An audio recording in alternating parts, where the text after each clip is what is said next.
D. Cordigaler, my name is James Nagle. Welcome to The Irish Nation Lives. In the final edition of the Irish Review, published in 1914, Joseph Plunkett printed 20 Plain Facts for Irishmen, which set out his views on the aims and objectives of the Irish Volunteers. Point number 20 stated simply, The Irish Nation Lives. Over the next few years, we're going to see the centenary of a number of major events in Irish history, and in this series, I'm going to go through those events and look at the people who were involved with them.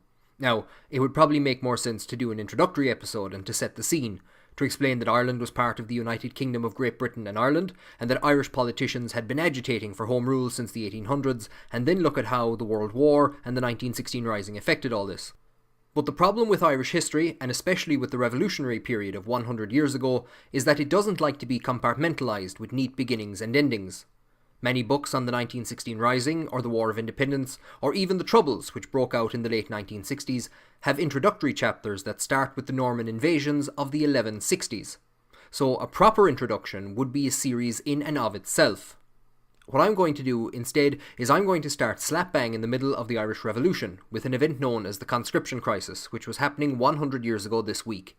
Over the course of this series, I will look back at the events that came before this, even back as far as the Norman invasions, but today I'm going to start in early 1918. So what exactly is the Conscription Crisis and how did it come about? At the start of March 1918, Russia, who had been fighting on the Allied side, had left the First World War, and this allowed Germany to move its troops from the Eastern Front over to the Western Front in France. Starting on the 21st of March, they attacked along the length of the Western Front, in a series of operations known as the Spring Offensive. On the first day, Britain lost 7,500 soldiers killed, and by the 5th of April, the Allies had suffered a total of over 250,000 casualties. Britain was in desperate need for more troops, and there were fears that the Germans would push through to the Channel coast, or even to Paris itself. On the 25th of March, the British government met and began drawing up plans for a new military service bill to get the manpower that they needed.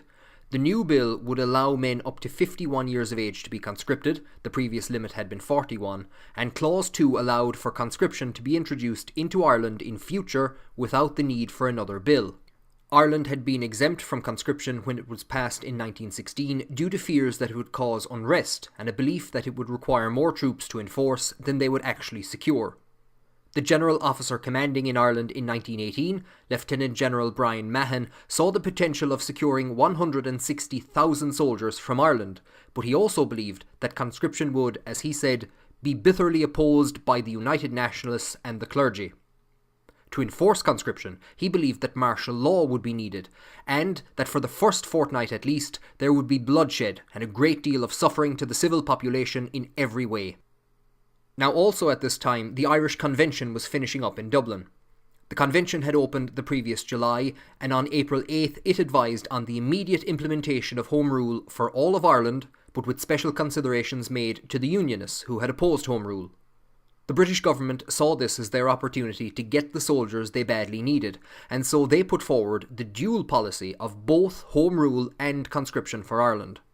The military service bill was rushed through the House of Commons on the 16th of April, following which the Chief Secretary of Ireland, Henry Duke, resigned. He had stated that conscription would produce a disaster, and that it would consolidate into one mass of antagonism all the nationalist elements in Ireland. The government found it almost impossible to get a replacement for Duke, as the position hadn't been all that attractive even in peacetime, and now they needed somebody who might be called upon to impose conscription and possibly even martial law. Potential candidates would have remembered that on his first day in the job in 1882, Lord Cavendish had been stabbed to death with surgical tools. So in the face of this, the government instead settled on appointing Field Marshal Lord French as Lord Lieutenant. This was a largely symbolic position, but they gave him powers to establish what he described as a quasi-military government in Ireland.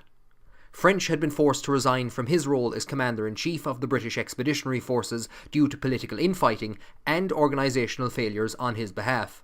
So he was itching for a fight, and his plan was that conscription could be enforced in Ireland through air superiority, by building massive air camps, as he called them, in each province.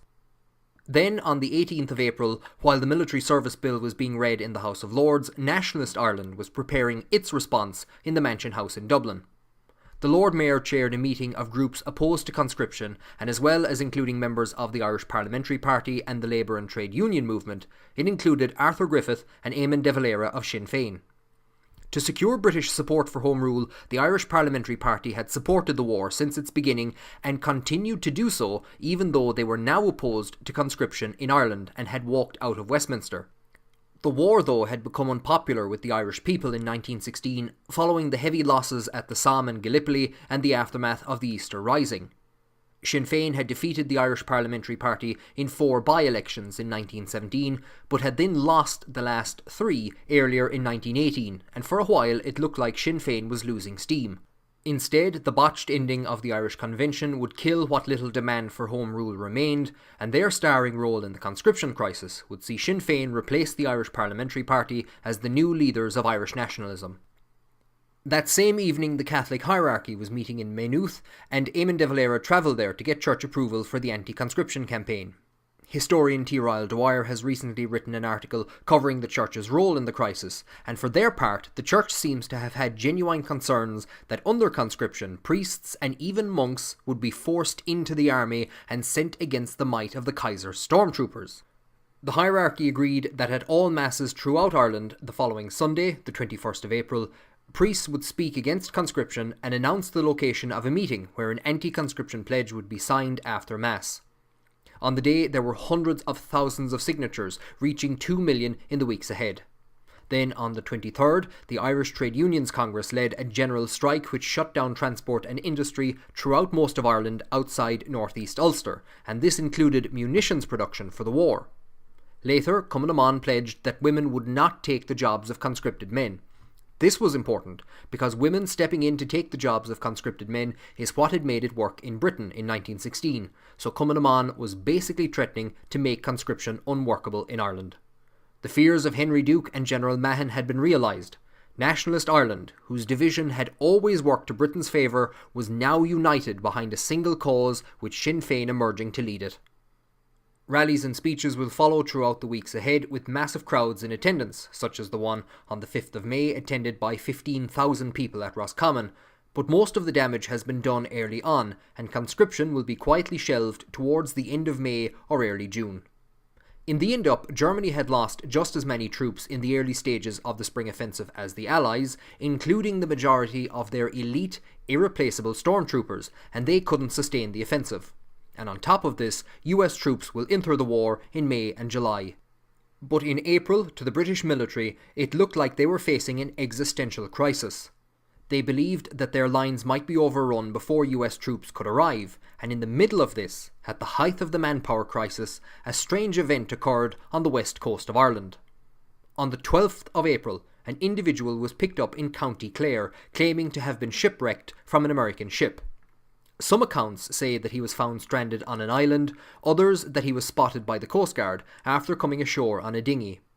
His story wasn't believed, and so he was taken to the Tower of London.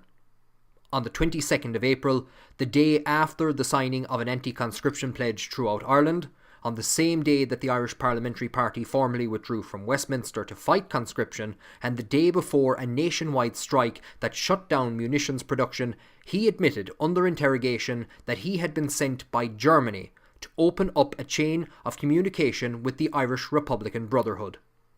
Germany wanted to supply weapons to the Irish for a new insurrection. The British government now believed it had evidence of a conspiracy, and thinking that by removing the Sinn Féin leadership it would be able to introduce conscription to Ireland, it will move in May to arrest 150 people for their part in the alleged German plot. I'm going to devote an episode to that next month. So that brings to an end this brief discussion on the conscription crisis. Next, I'm going to be looking at some of the people and organisations of the time, and as mentioned, there will be an episode on the German plot in May, and then one on the East Cavan by-election in June. If you have any questions on today's episode, additional information or suggestions for a future episode, you can post them on our Twitter or Facebook pages, links are in the description. Make sure to follow us there to keep up to date with all that's happening. A Horda, thank you for joining me on The Irish Nation Lives. Slán go fóill.